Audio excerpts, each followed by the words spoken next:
What's up, guys? Welcome back to TheReviewSpace, and today on Versus, we take a look at 3 video games that are basically the same game but for 3 different systems, and it's a multi-plat, of course.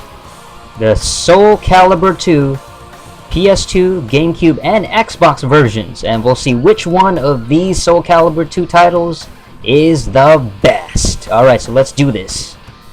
Alright, so here they are, the 3 respective games for each platform.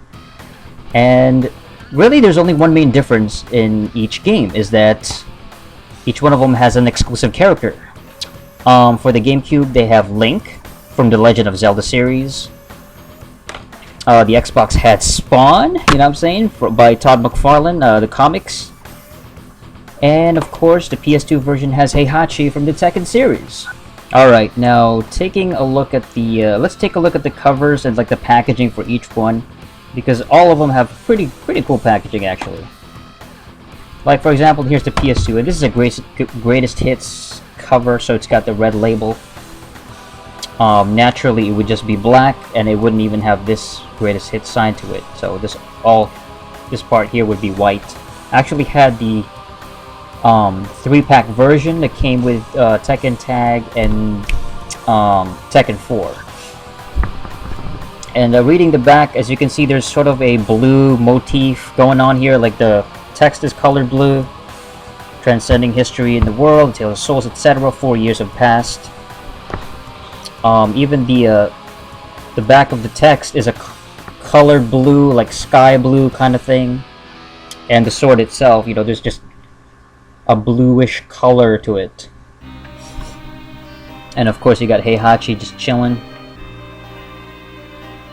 You got some screenshots of the in-game action, you know what I'm saying. You got Necrid exclusively by Todd McFarlane, and it's only for the home consoles, so Heihachi and Necrid are only available on the PS2. The cover itself features Heihachi on the top right, and top left, that's, I think, oh my god, Raphael, I think, Raphael. You got, Astaroth on the bottom left, and you got, what's her name? Ivy on the bottom right. And let's actually open up the packaging, there you go. As you can see, there is the game, the CD, disc. Actually, it's a DVD, but let's take a look at the instruction manual. Alright, so of course you got Heihachi over there in the front. I like that. I like the illustration of the character. It looks cool. And taking a look at the inside, you got Heihachi right in the front, the table of contents right there. And the rest of the manual is pretty basic. It's got like the game rules, weapon master mode, all that stuff. Small screenshot profiles of other characters on the corner, top corner. And that's pretty much it on the back. And advertisements for Soul Calibur II action figures. These look pretty sweet actually, and of course it's by McFarlane Toys. Who else would make it, right? I mean, they made a deal. Makes perfect sense. Some of these figures look pretty sweet. These look strictly display collectible type things. Okay, now let's put this back in here. And this is the disc itself. And on the disc you have the likeness of, now that's Kilik, I believe, and Heihachi, kind of faded in the back. But it's cool because Heihachi is actually on the actual disc design, the DVD design. That's, you know, lets you know like who's actually in it. Alright, and yeah, that's it for the PS2 version. Great game. I mean, I think graphically it's one of the best looking games. 3D fighters for the PS2. The gameplay is nice. The controller on the PS2 just handles really well. Great gameplay. Very addicting. Great multiplayer. It's just it's a phenomenal game for the PS2, but we're gonna get to the other ones right now. Alright, so here's the Xbox version, okay? This one is a platinum hit, so this is like the equivalent of the greatest hits for the Xbox, you know what I'm saying? As you can see, the design is a grayish color, and even the disc color, or not the case color itself is gray. Normally, if it's a normal release, it's just green. It's supposed to be a little bit different looking. And as you can see, this one has a reddish kind of motif instead of the blue one, as opposed to the blue one of the PS2. You got the fiery red, you know, you got a red and yellow kind of flamey color, you know, in the background of the font, the lettering. And on the cover you have Spawn in the top right, very similar to the PS2 cover. You got Nightmare on the bottom left, and you got a couple of the female characters there as well. I forget their names. This one is the female ninja type of character, and she's like, I forget this girl's name, but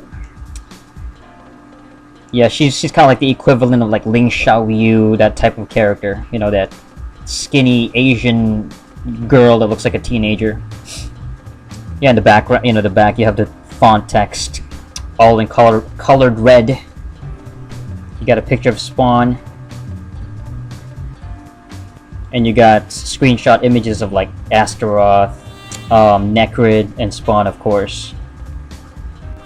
Okay, and let's open it up. There you go. Here we go. Xbox. Yeah, let's go check out the instruction manual. It looks really cool. I personally think this one is better looking than the Heihachi illustration. I don't know, man. It just looks cooler. Because it's animated, he's a comic book character, it just seems more appealing to me. I don't know why. It just looks cool. Although it kind of sucks that he doesn't have his cape in this game. Yeah, his Spawn is missing his trademark cape, which is kind of sad. He carries this axe weapon.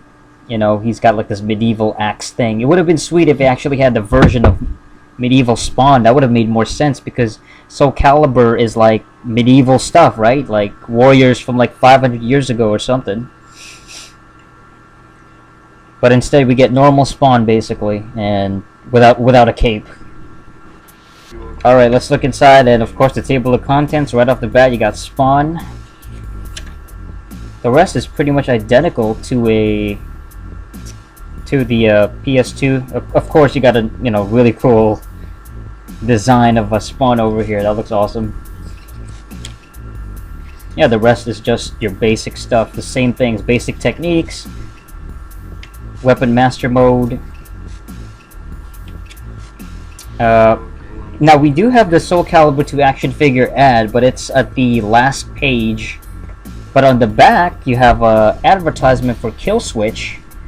Take cover, take aim, take over. By Namco? I've never even heard of this game. Kill.Switch, rather. Kill.Switch. I've never played this game, so I don't know. Alright, let's put it back in. And I love the disc design. It's just like the PS2. You know, you got Spawn sort of faded in the back, and you got Ivy. It looks really, it looks cool. This might be my favorite one as far as the actual DVD design, the actual print. Okay, so we have the PS2 and the Xbox. Now, of course, last but not least, the Gamecube version of Soul Calibur II. And of course, you got Link. Look at him go! Now, one thing you notice is a big difference. You only have Link at the top, not sharing any space with anybody else. What does that tell you? That's amazing. Now you got Mitsurugi and another female character at the bottom. But the main person that you focus on is Link. He's at the top. He is the, you know, when you look at if you look at it from an advertising point of view, he's at the top of the pyramid. So you see him first. Visually, you identify and you go, wow, that's Link from Legend of Zelda. And the color scheme, it's got a green motif this time. You know, the sword itself is greenish. It's got this greenish color in the back. And the font, of course, it's all green. Got some screenshots. Link and all these other characters. Taki, there you go, that's her name. The female ninja is Taki. But the thing too, the very interesting thing is that he's by himself. He's not sharing it with another character. It's not like, you know, with Heihachi or Spawn where you gotta have 4 characters. It's like his star power, Link's star power, is so powerful that he doesn't even need, you know, that to share it with another character. You don't even have to advertise it to the point of like, wow, look at all these characters, but rather he's the focal point. He is the selling point of this game. I think that's part of the reason why he's, you know, his games are so popular and he's got such a big fan base that the GameCube version sold the most out of all the copies. It sold more than the Xbox and even the PS2. And it's strange because the GameCube version, or rather the GameCube system, is obviously the worst selling system out of all 3 consoles, or it sold the least. You know, not to disrespect the GameCube, but it sold the least out of all 3 systems. Okay, so let's open it up. Ah, there you go. Oh yeah, look at that. Totally green. You can see the disc is a little bit different, but we're gonna get to that a little bit later. Let's take a look at the freaking manual. Oh, there's even an ad for iNinja. Another GameCube game. Or another Namco game. It looks alright. You know, I'm digging the illustration. It's very Nintendo-ish. It's cool, man. I'm digging the green. Makes perfect sense. It's probably not as cool as the Spawn, though. I still prefer the Spawn a little bit better. Alright. We got a warning, and then, yep, table of contents. There's Link. Everything is pretty much identical. It's the same thing. You got the same stuff. Weapon Master, basic techniques. Everything is, like, identical. SoCal action figures it. And at the back, you got an ad for iNinja.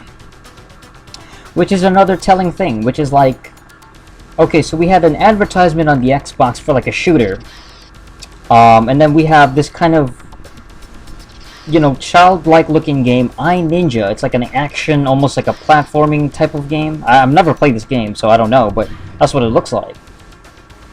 And it's for the GameCube, so it seems like, you know, they kind of know what market each system is catering to. Like Nintendo is like for children, younger audiences. You know, Xbox is for the shooters. Now, okay, let's take a look at the little disc. It's so cute. Look at that. Oh, it is tiny. I love these GameCube discs. I don't know, they're just so cute. It's just so small. And of course, because they're much tinier and they don't have as much space, they just have this very basic print on them. So you got the Soul Calibur II logo, they're all green and stuff, you got the green motif. But you don't even have an image of Link, and Link is not even on here as a character. You have Mitsurugi and I think that's Cassandra, one of the female characters. So Link isn't on here, so unfortunately this is the worst looking disc design out of all of them. So to recap, here we go. As far as the cover, which one had the best cover?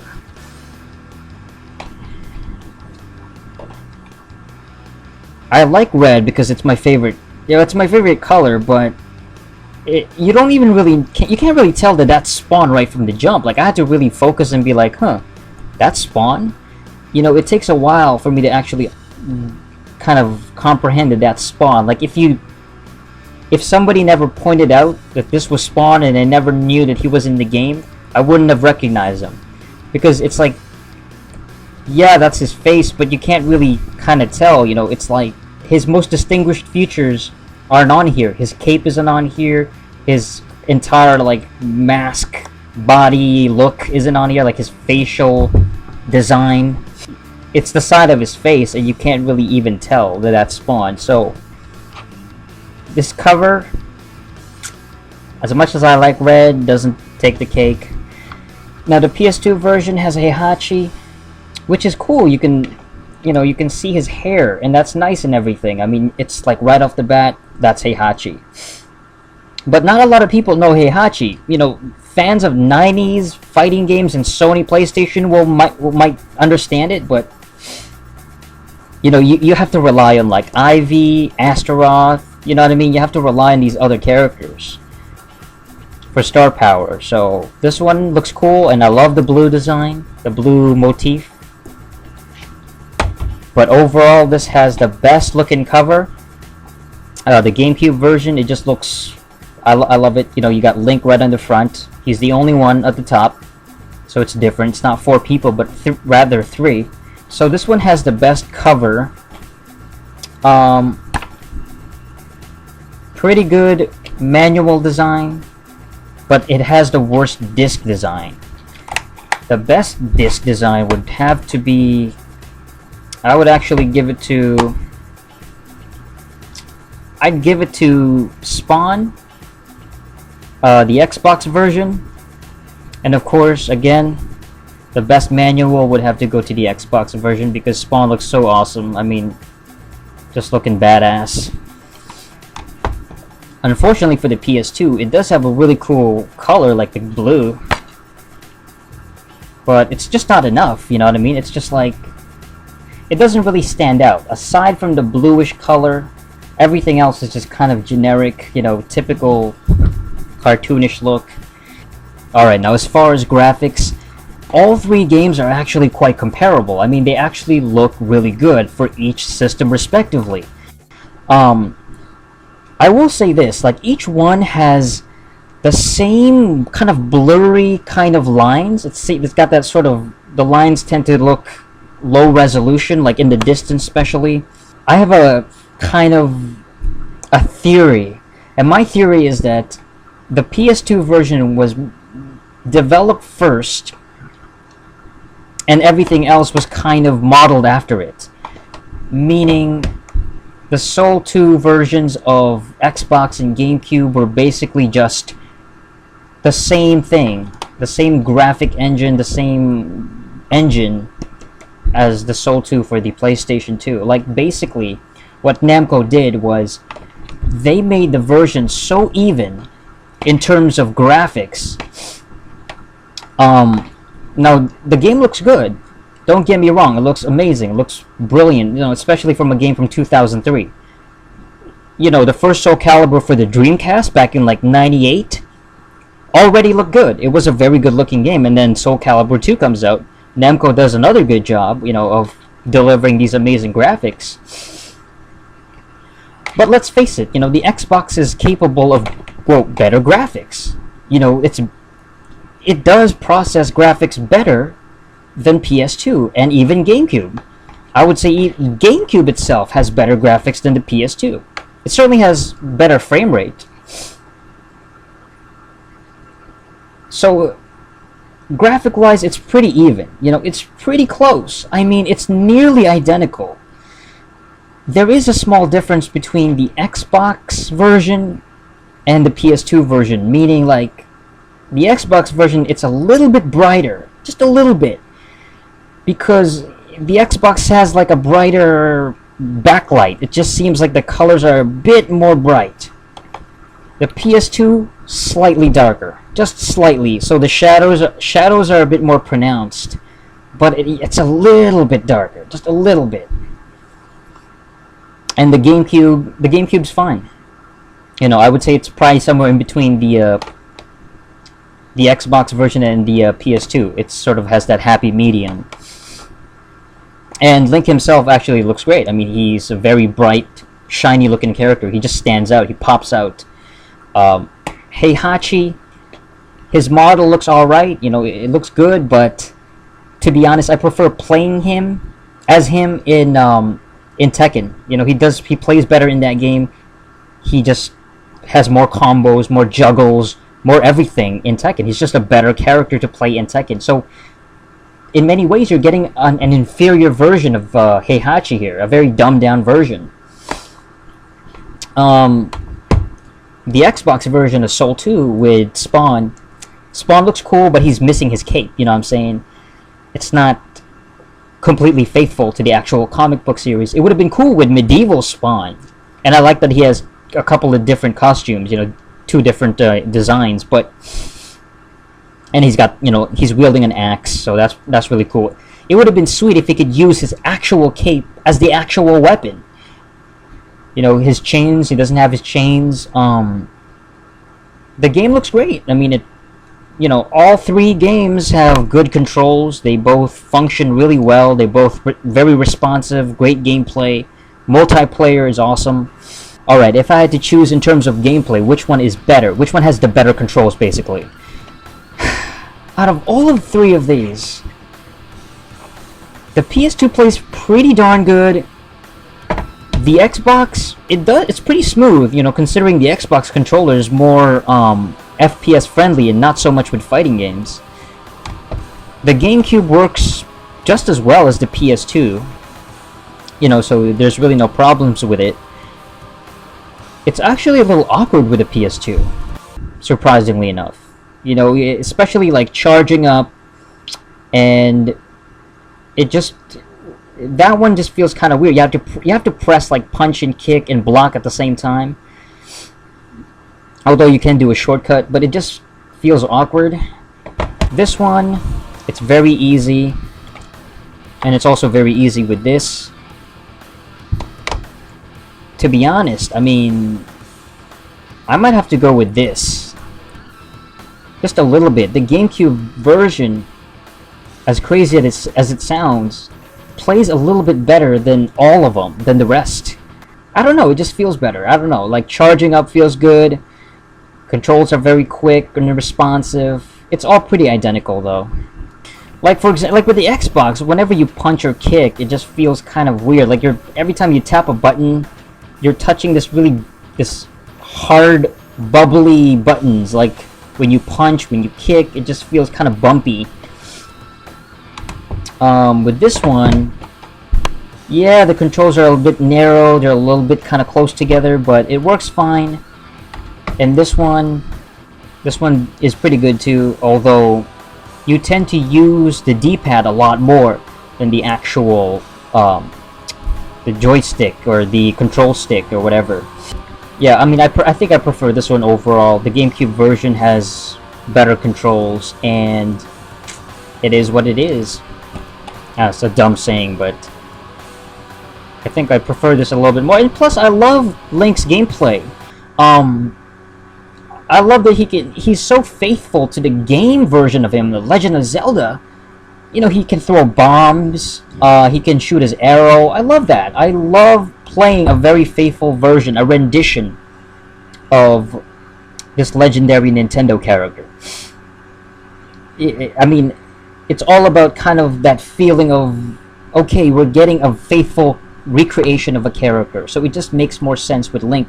And plus, to be honest, out of all these 3 characters, Heihachi, you know, he's got gauntlets as weapons, which doesn't really make any sense. He doesn't really have gauntlets. I mean, what kind of a weapon is that? You know, I'd rather have Yoshimitsu, you know what I mean, from the Tekken series. I know Yoshimitsu's in the game, but it's a different Yoshimitsu. And I'd rather have the, you know, the Tekken version of Yoshimitsu rather than Heihachi as a freaking exclusive. You know, he's the one with the weapon. You know, Spawn, it's not the perfect version of Spawn. Alright, so overall, the best version of Soul Calibur II, if I had to choose just one, I'd go with the GameCube version first. Because, you know, faithful creation of Link.